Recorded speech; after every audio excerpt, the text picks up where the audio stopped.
25 kepala daerah terbang ke Singapura untuk belajar anti korupsi dan pelayanan publik. Kira-kira penting nggak sih acara kayak gini? Duit orang kaya Singapura lagi pelan-pelan pindah markas ke Malaysia. Pertanyaannya, ini bikin Indonesia gigit jari atau justru makin menarik buat investor asing? Malaysia dan Indonesia lagi rebutan jadi magnet investasi. Kenapa Kalimantan tuh tak minta suplai listrik aja ke Malaysia? Daripada mati lampu terus, kata Mbah Darwo. Indonesia nih merdeka duluan daripada Malaysia.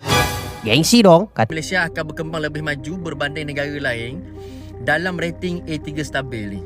Indonesia dan Malaysia itu rebutan magnet investasi. Namun sayangnya Indonesia kalah telak nih dengan Malaysia. Kenapa demikian? Iya, orang-orang kaya di Singapura, orang miliarder di Singapura itu lebih percaya kepada negara Malaysia daripada Indonesia. Buktinya uang-uang mereka disimpan di negara Malaysia daripada negara Indonesia.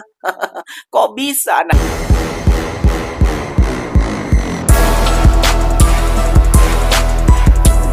Assalamualaikum warahmatullahi wabarakatuh, geng. Berjumpa lagi bersama saya Iki. Gimana kabar saudara-saudara, sahabat-sahabat saya? Semoga kabar kalian selalu baik-baik saja, dilindungi oleh Allah Subhanahu wa taala, dijauhkan dari segala bala musibah dan diberi umur panjang. Amin ya rabbal alamin. Oke, geng, seperti biasanya di video kali ini Ikinya akan ngereaction beberapa video yang telah di-tag maupun yang telah terjumpa di TikTok. Dan di video kali ini Ikinya akan ngereaction sebuah video. Dulu Benny menyebut tentang negara Malaysia, sekarang dia menyebut tentang negara Singapura. Kenapa dia tidak menyebut tentang negaranya sendiri? Kan seperti itu ya, geng ya. Dan dia mengatakan bahwasannya Indonesia menyerang balik yang membuat Singapura ketar-ketir.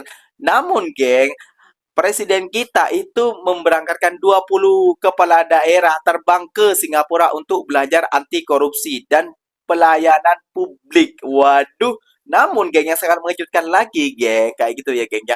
Orang-orang kaya di orang-orang kaya di Singapura itu memindahkan uangnya ke Malaysia. Hah, kok bisa? Wah, siapa nih yang getar-getir nih? Kenapa gak pindahkan ke Indonesia saja? Kayak gitu ya kan? Lebih enak, rupiah kan jatuh. Kenapa? Nanti tambah kaya tuh orang Singapura. Kenapa tidak ke Indonesia? Kenapa harus ke Malaysia?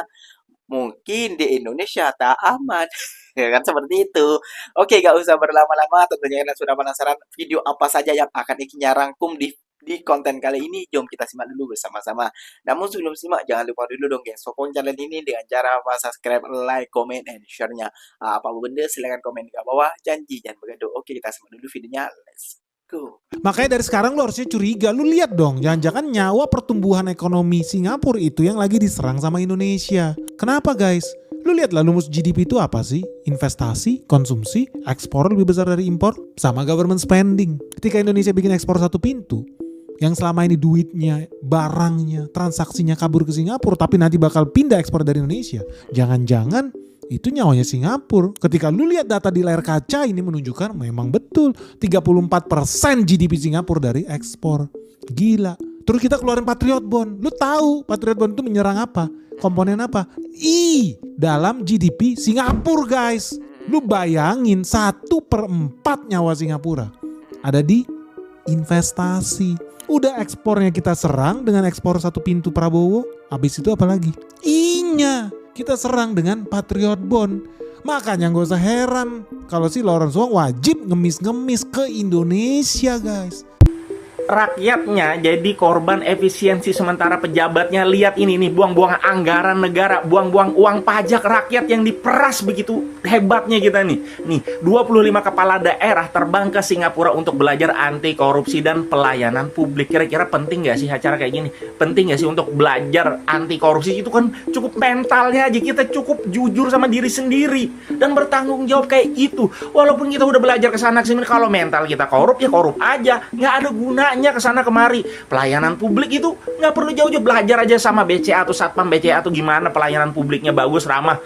Ya emang harus ada SOP yang segala macam. Ini nggak perlu ke Singapura. Ini sih modusnya untuk jalan-jalan doang. Buat apa? Duit orang kaya Singapura lagi pelan-pelan pindah markas ke Malaysia. Pertanyaannya, ini bikin Indonesia gigit jari atau justru makin menarik buat investor asing? Bayangin gini, orang kaya Singapura, bos-bos family office lagi packing koper nyebrang jembatan ke Johor bukan karena Singapura jelek, tapi karena Malaysia bilang, kesini aja, pajak lebih manis, rumah lebih gede, kopi tarik, harganya murah. Sementara itu di Indonesia lagi jualan masa depan ke investor dunia. Jadi sebenarnya ini capital flight atau capital jalan-jalan ya. Nah, Singapura ini sekarang semakin ketat ya. Aturan pajak lebih rapat, biaya hidup makin brutal, dan lahan makin sempit.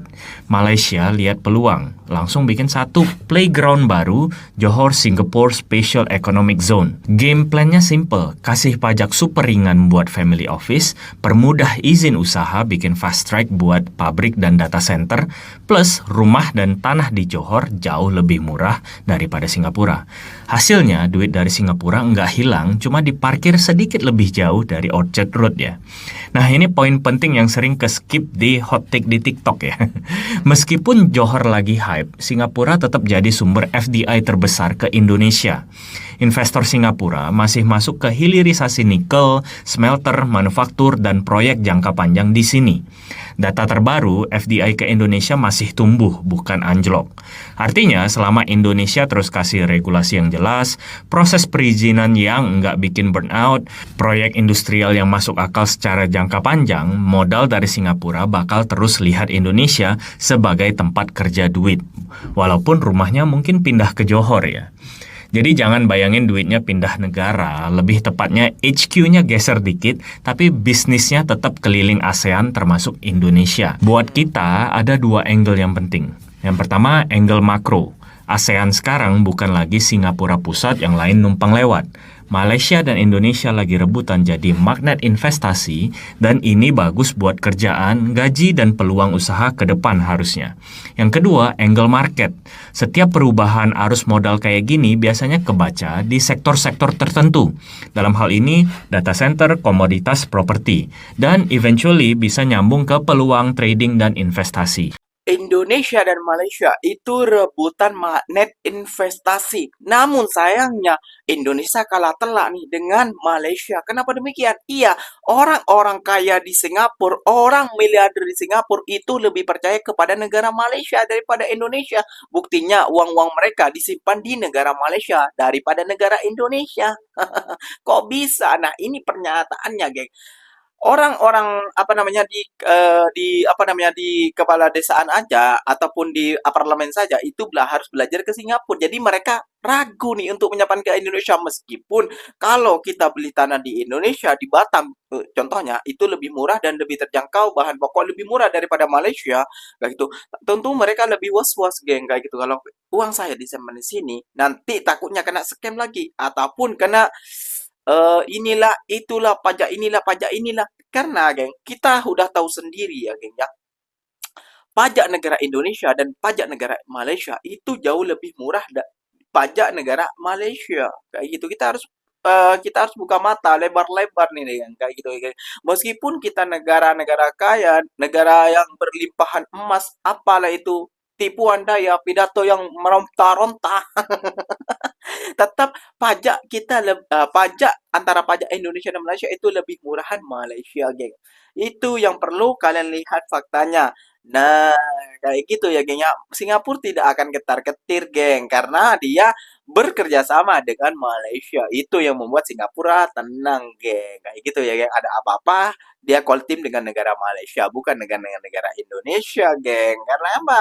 Ya, tahu sendiri ya, geng ya.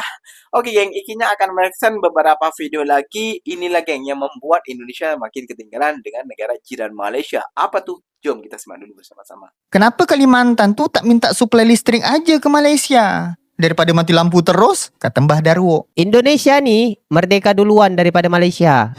Gengsi dong, kata Ngantiem. Engkau orang gengsi, karena Indonesia tuh lebih duluan merdeka daripada Malaysia. Sanggup engkau orang mati lampu setiap hari? Tanah Kalimantan yang dikeruk batu baranya setiap hari. Hei, ante-ante asing! Ada yang belum tahu je, Moody's baru je lepas keluarkan satu laporan dan bagi Malaysia ni rating A3 stable. Lebih membanggakan lagi, dia kata ekonomi Malaysia akan berkembang lebih maju berbanding negara lain dalam rating A3 stabil ni.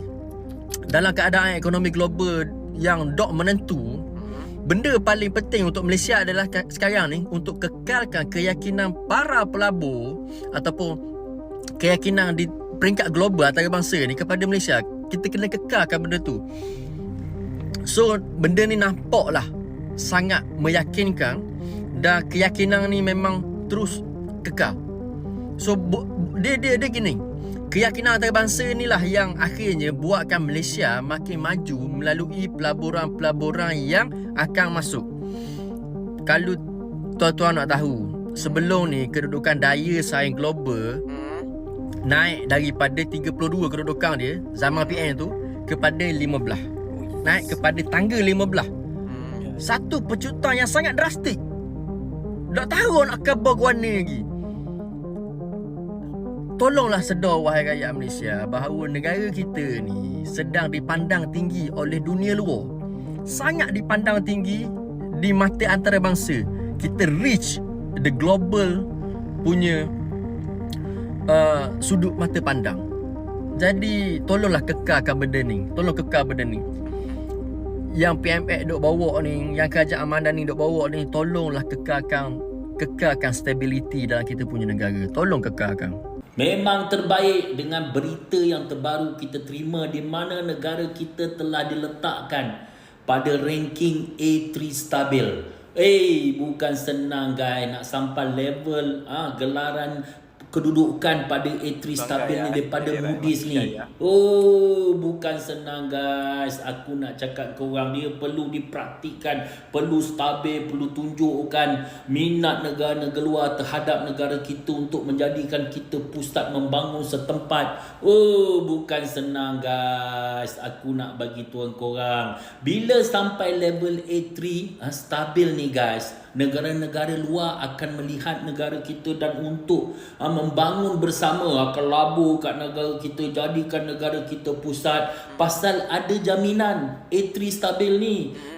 Bukan senang nak capai A3 stabil tu di saat sekarang dunia tak tentu hala, tak ada kestabilan, tapi negara kita telah di-ranking oleh Moody's sebagai A3 stabil.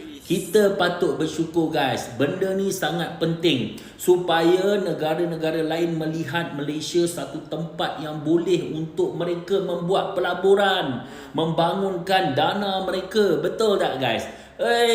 Alhamdulillah di bawah pentadbiran Datuk Seri Ibrahim benda ni dicapai.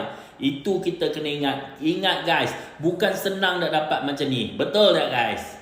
Dan kita tahu kedudukan daya saing global kita ni daripada 32 naik kepada 15. 32 tu nombor zaman PN guys, sekarang naik ke 15. Menandakan pentadbiran oleh kerajaan hari ni sangat baik. Betul guys. Kita mesti membantu kerajaan hari ni bagaimana untuk menaik lagi lebih baik.